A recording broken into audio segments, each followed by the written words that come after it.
So that was kind of crazy. It's 10 o'clock in the morning and there was some outside the tent. Not too bad. I could hear them talking, shouting in the background. Green lights. I thought I'd wander up to see what the crack was.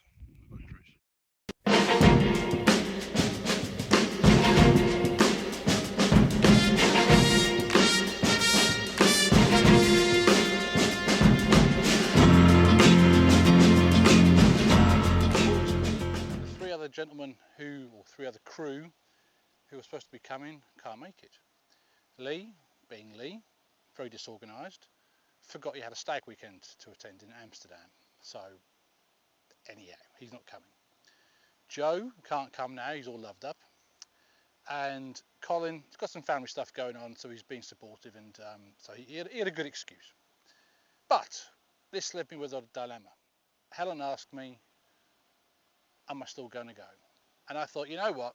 The original plan for this trip was initially to be a solo camp. We all did a day's walking together and we all ventured off into different areas and spent the night by ourselves. Then we changed it last minute and we said won't bother, and then obviously the guys have now cancelled. So I thought this would give me the opportunity to go on my very first solo wild camp. This obviously opened up a few questions to Helen. She says, I'm not sure if I'm comfortable with you going away by yourself. Long and the short of it was, we had to agree an area where there was phone signal. It wasn't too far from home. The location wasn't too far from my car. And of course, if we've got a phone signal, I can get in touch with her if there's any problems. That was the agreement. And I can't drink too much. So I thought, where else could we possibly go? There's only one place we could go, really, wasn't there?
So, I actually got a new bit of kit recently for my drone. Now, the other bag I was using was a lot smaller and compact, but I don't know if it's waterproof, but this was only £15 or £20, but it says it's waterproof, but yet to be tested.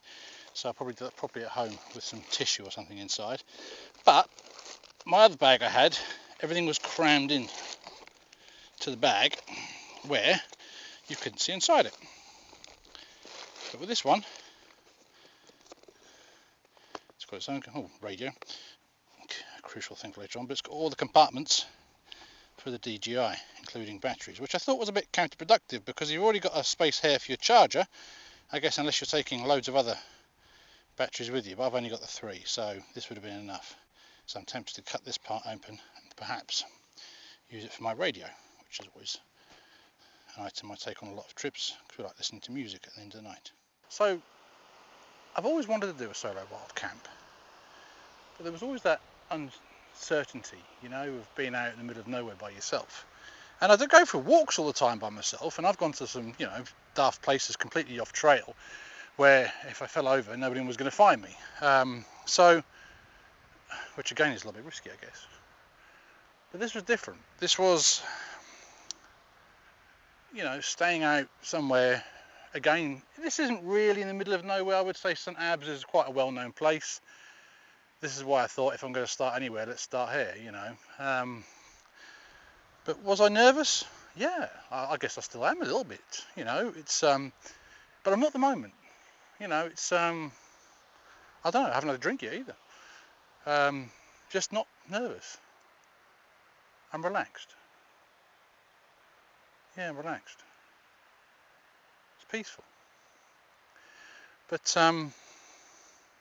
Helen was worried about it, which I understand. I completely understand. And to be honest, when she heard all the lads, unfortunately couldn't make it, the first thing she did, and this is Helen we're talking about, remember, this is a lady who, she likes her luxuries.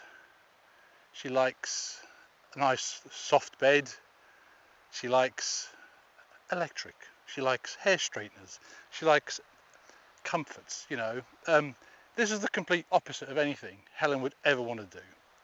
But when she heard that the guys couldn't make it, the first thing she said to me, "Do you want me to come?" And I thought, you know what, that shows, how much she cares. And I really want Helen to come on a wild camp, I do. But I didn't want her to come on this one. Not for that reason. Not if she's concerned about me, because I'll be fine. I'd love her to come on a wild camp, and I prefer if the weather was better, like come to this area on the peak of summer like we did on the previous trip, and it's amazing. So I think I prefer that. So she's lovely. She's one of a kind, and she's very supportive. But I've messaged her to tell her I arrived. She sent me a few messages already.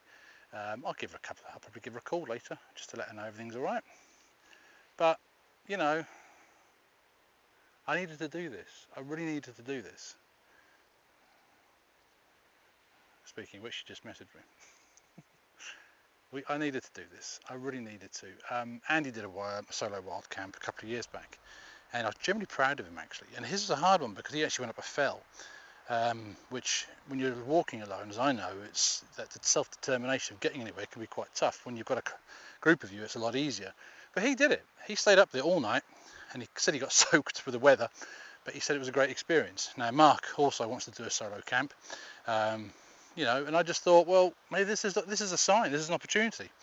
So, yeah, let's see how tonight goes. But I'm going to go and pour myself a drink, sit down, look out to sea, enjoy myself. Yeah, it's going to be good. Let's see how the night pans out. So, let's see what's on the menu tonight. To be honest, I actually had a big bite to eat before I left, about 2 hours before I left. So I'm not that hungry, and as always, I bring too much food, I end up bringing half of it back. So I don't think I'll be having a main meal tonight, although it was just a dehydrated meal, which I haven't yet to try. So it's one of these ones that cost like £9. Fire pot, eat well wild. I actually tried this, Joe brought one on a trip, and it actually tasted really nice. So this was a backup in case I really got hungry tonight. Apple. Bag of almonds, there you go. All the exciting stuff. Aha, cheap Snickers bar. Another apple. This I will have. This I will eat. I'll have this in a moment. So this will keep me going. So we've got pickled cherry peppers filled with cheese, and we've got ourselves Greek salad. So I will have those this evening. But right now I'm going to have myself, I've had this on a previous video, this was from my brother-in-law in Holland, Herfstbock, never can pronounce it right, I haven't got my glasses on either. Herfstbock.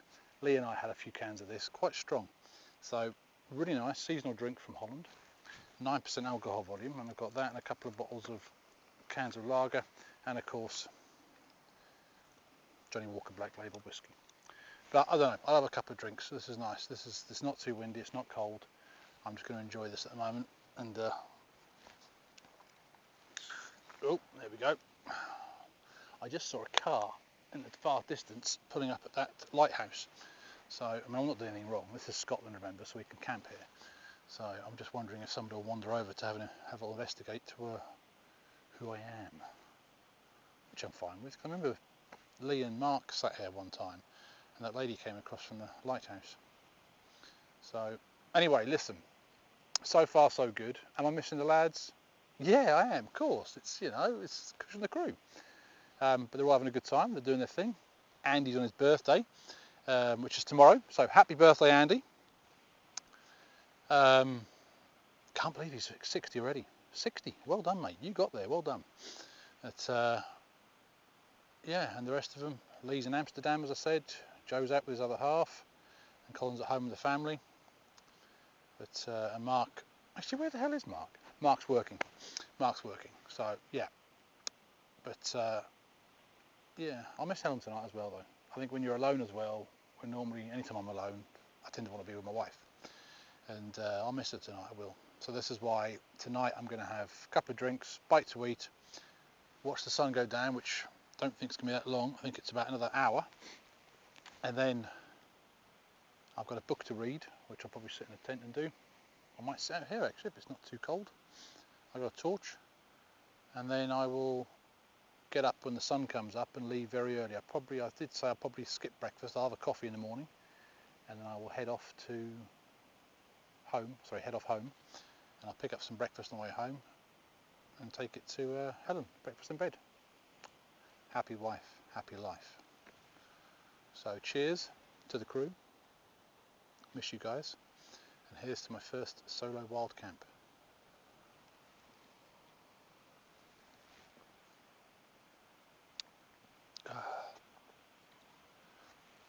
The fog is getting thicker. I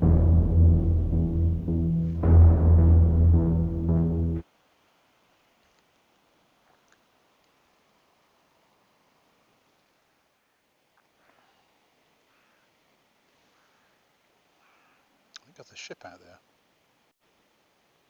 Is it a ship or is it an island? It might be an island. I can't remember. I can't remember seeing an island out there. So it could be a ship.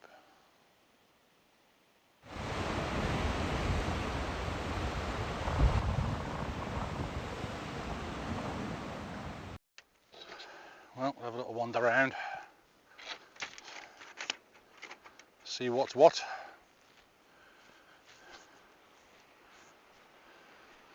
There's the lighthouse where people are staying. So we're not that far from civilization.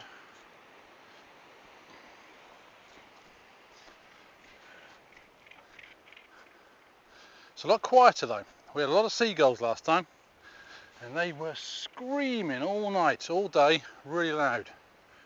Oh, this is I did promise Helen I wouldn't go too close to any edges. That's my limitations there. Look at that. Look at that. I mean, it's a beautiful place, no matter what the weather is. Probably thinking, what the hell's in the foil?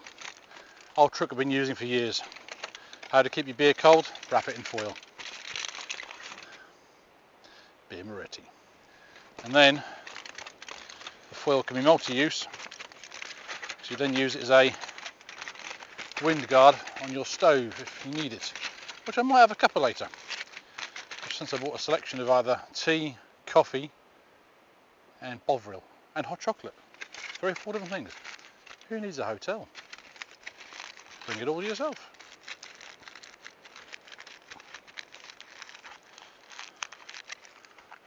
Oh, there comes the lighthouse lights just come on.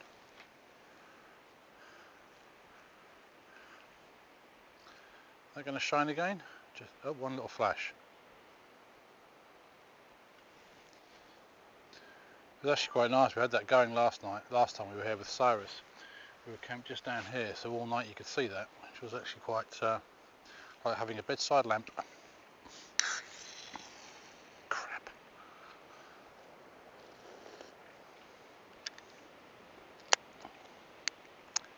Cheers. I've got about 20 minutes till the sun goes. What sun? What bloody sun? I think I could change the whole dynamics of the evening when it's dark. That's a boat. What I saw earlier, that's a boat. It's moving. It's now right over there. So it is a boat. Or ship. Ship.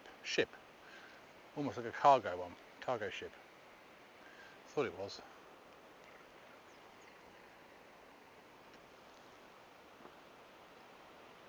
I've only bought 3 little miniature cans. I don't want to be peeing all night. It's an impressive landscape though. Really nice.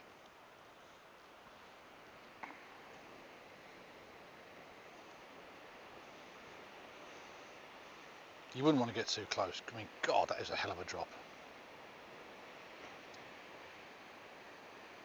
You can hear the waves crashing over there. There's pistachio nutshells all around here. Loads of pistachio nutshells everywhere. Gaffer, have you been here? Mark, have you been down here recently? That'd be you. You always leave those. On a plus side, I'm having a whiskey tonight. A couple of little whiskies. That'll be a novelty. I won't have Joe sponging off me for once. Every trip. Got some whiskey, Kush. Got some whiskey. I mean, I've been wild camping for, doing another guy called Chris, maybe 10 years. On and off, not regular. Maybe, I don't know, half a dozen times. But we did it regularly. We started regularly wild camping 5 years ago. 5 years ago, we started this whole little journey we've done together. And it's been fantastic. It really has. Andy and I initially did the majority of the trips together. Lee came on a couple, but Andy and I were initially doing it. And then we got Mark to come along as well, which was great because we haven't seen Mark in a long time, to be honest. It was really good. It was the 4 horsemen, the 4 of us. It was really good, you know. But you know, it's we've had a few people, guest appearances, come on the trips, and I guess some people know when they go wild camping, it's kind of a select group, isn't it? You have a certain set of people you want to hang out with on these trips. I'm not saying hang out in general, go to the pub and have a laugh with them. I mean on these trips. I mean, there's a lot of guys that I'd happily go to the pub with and hang out with, but they're not always the kind of people you want to hang out with on a camping trip, because it's quite a solitude thing, isn't it? I don't mean solitude as in by yourself, but I mean solitude as in you have the walk. And that's the best part of the trips, is the walking. It's fantastic. It can be challenging, it can be fun. That's where we have most of our conversations, you know. But when you get to that point where you're trying to get to, up a hill, in a mountain, well, up a hill, up a fell, in the woods, anywhere, it's that time when you decide, are these the people who can now, you can have a laugh with, but you can also switch off. Forget the outside world just for a moment. Forget work for a moment. Forget scrolling on your phone. Can you sit with this person now all night, and can they switch off from the outside world? And I think that's why we've always kept the group quite select, because we've had a few guests that have come along, they've had a laugh, but you know the ones that you want to enjoy these trips on moving forward. Now, apart from the 4 of us, we've obviously now had Colin join us, and Joe. But Colin's definitely the perfect person you want on a trip. He loves the hard work, he loves the walking, he's hilariously funny, and he knows how to just relax and appreciate the outdoors. Joe was our newest member who joined us, who I also work with, and again, he's an absolutely fantastic lad, he really is. And he said the kindest thing to me on a trip recently, where he said, you've given me a passion I didn't know I had, and I want to thank you for that. And I thought, you know what, that's a beautiful statement, it really is, and that shows the kind of guy he is. And this is why he's part of the crew. You know, it's nice. We've got a good group. We've got a really good crew. And we can't always make it to every single trip, including myself last year when I had bronchitis. Was it last year? I think it was. But it doesn't matter, because each and every one of those men, those gentlemen, they bring something unique to the trips. And that's what you want.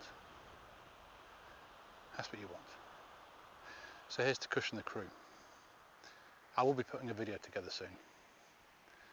5 years of crusades.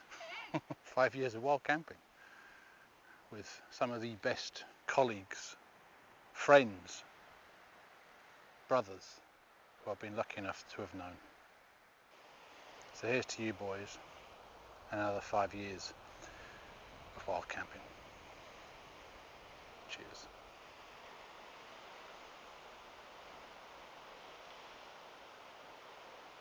That Lee's a though, Christ, isn't he?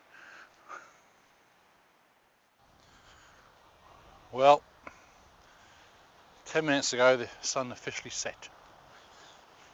It's definitely getting dark now. But you know what, it's still nice. Still see. Still see. A lot of sheep around, like loads. A lot of sheep shit as well. Spent about 15 minutes kicking it everywhere out of the way of the tent. God, disgusting.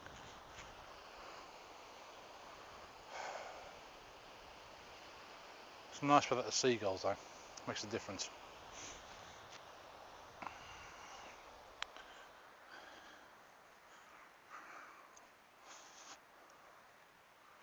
Lighthouse is shining bright.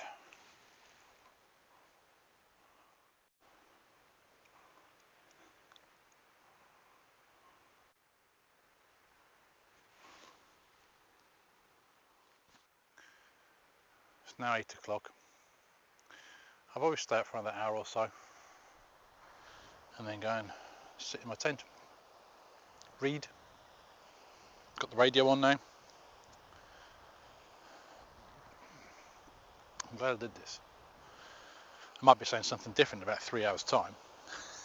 But I am glad I did this. It's nice. It's very chilled.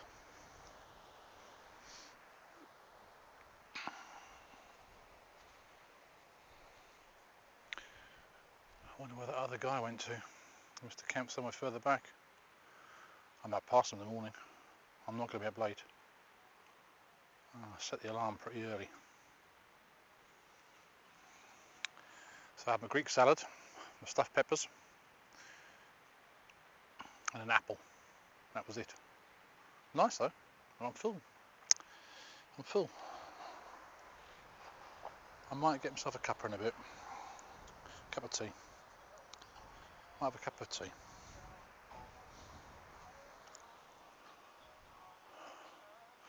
Smooth radio's on.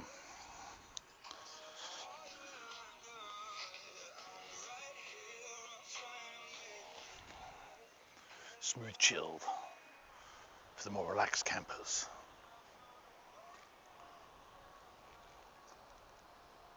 Got peppers and olives stuck in my teeth. That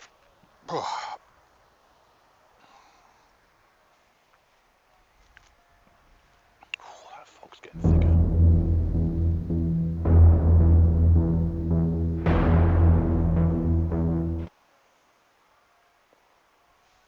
I see the sheep up there. I don't think you can see them in the camera. Right on top of the hilltop there on the cliffs. Suicide sheep. Like ninjas that get you. They get you. Tell you what, I've had this chair now for a good couple of years. Absolutely fantastic. It's a Thermarest strap chair, we want to call it. I'll try and, you know what, be professional. I'll put the link in the video. Oh, any people watching this are my mates. But anyway, I love it. I absolutely love it. It's a good bit of kit. I mean, I've got this other chair which is like 1.3 kgs. This is like 300 grams. It's fantastic. The only downside, you have to use your mat to use it, but it's dead comfy. It's very comfy. It's not the convenience of having another chair. Obviously, you then got to collapse it down for bedtime. But I actually use this in my tent, sitting up. So I have this tripod, which I'm using for this thing. I'll put my phone on here, watch TV almost, with my little chair in the tent. It's lovely. It's very nice.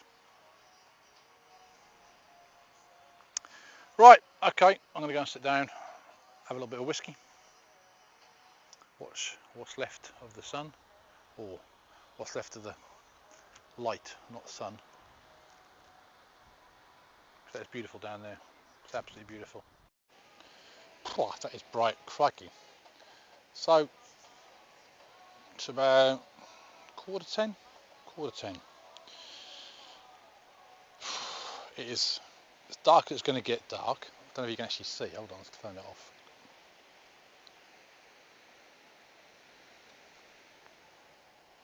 Yeah, you can't really tell. It's dark though. I'm not going to walk around too much because I've got a light shining in my face now and I'm blinded. But it's been a lovely night, it really has. So for the last hour, actually video called my friend Jason over in, where the hell is he, Belgium? Belgium, I think, Belgium. So I'm going to go and visit him. I haven't spoken to him in a while, I'll give him a quick call. But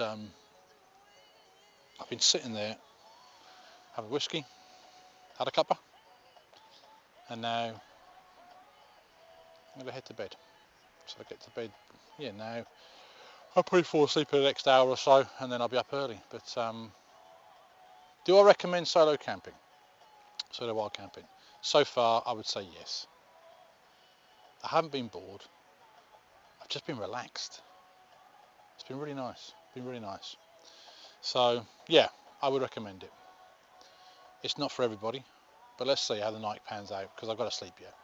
That could be a different story when I hear noises and stuff, but so far so good. So yeah, let's see how the night goes.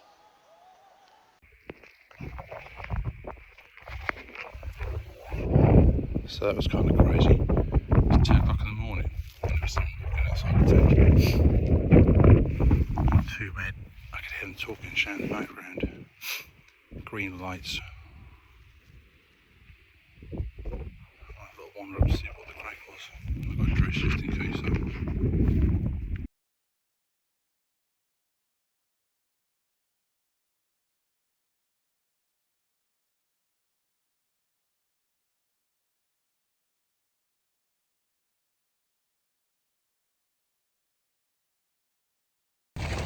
Oh, morning folks. Well, it did start off as a pretty good night until about 2:20. A car pulled up on the main road up there on the road to the lighthouse, and I heard a car door slam. I only heard this because I just got up to a toilet break, but anyway, I got back to bed, got in, lied there, and I could hear voices, and I was like, uh-oh. And next thing you know, I could see someone's flashlights, and it was like they had the green flashlights and red flashlights, because it was that thick the fog was.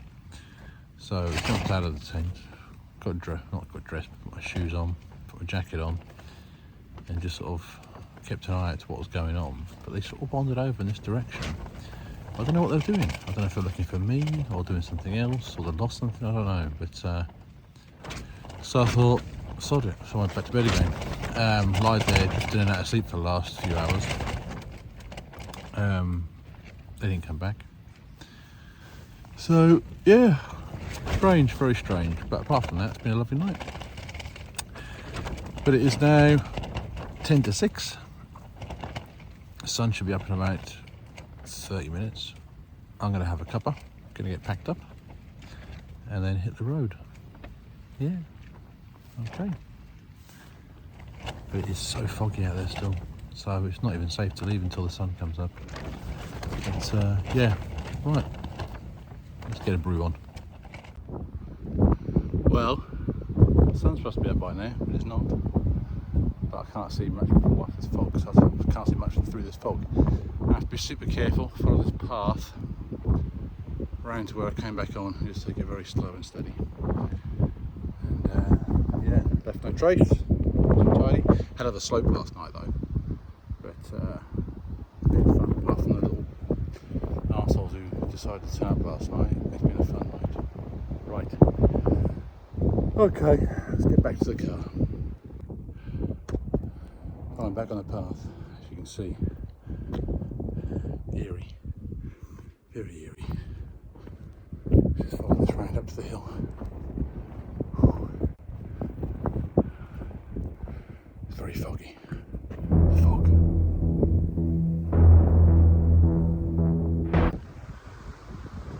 So I was going to get some more footage on the way back, but the weather's starting to turn. I'm getting a bit wet actually as well. Pushing on waterproof side. Only about 45 minutes to go. So yeah, half an hour. Just be careful as well. It's been lovely back. I'm not going to pass anybody on this road, that's for sure. But, I think, as I said last night, this just proves, you know, this whole wild camping. 5 years of it now. I've loved every moment of it. I really have. Yeah. So with the crew next month though.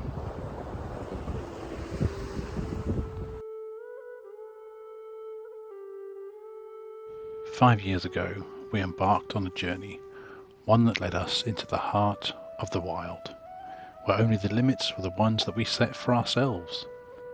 What started as a simple escape from the hustle and bustle of everyday life quickly turned into a tradition, a brotherhood, and a collection of memories we'll carry with us forever. Through sunrises and sunsets, rainstorms and starry nights, we've learned that the best adventures are the ones you share with friends. But it wasn't always easy. We've braved bone-chilling winds that cut through our layers, endured nights when the temperature dropped so low that the ground beneath us froze solid, and faced unexpected downpours that turned our campsites into mud pits. Even on the harshest conditions, and the wind howled through the trees, we found strength in our camaraderie.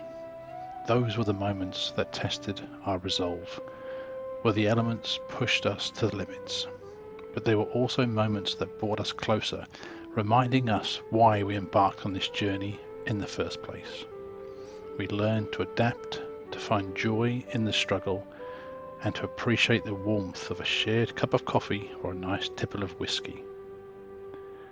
Over the years, our group has grown, not just in numbers, but in the depth of our connections.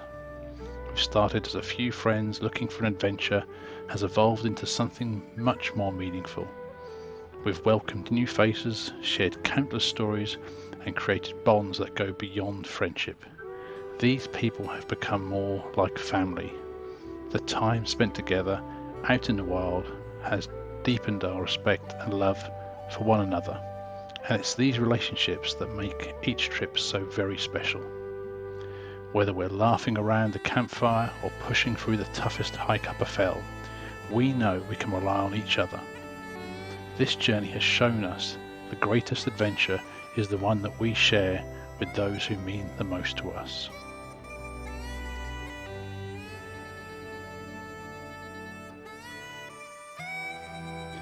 The wilderness has a way of teaching you lessons you can't learn anywhere else. It reminds us of the beauty in simplicity, the thrill of exploration, and the joy of living in the moment. From the first crackle of the campfire to the last breath of fresh mountain air, these are the moments that have shaped us, inspired us, and kept us coming back year after year. I would like to take a moment to thank everyone who's been part of this incredible adventures. To my friends, thank you for your companionship, your laughter, and the memories we've made together. These trips would not be the same without each of you being there. But most importantly, I want to thank my wife. Your support and understanding has made it possible for me to chase these adventures.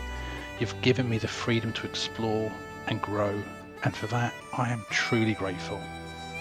These experiences mean the world to me, but they wouldn't be possible without your love and encouragement.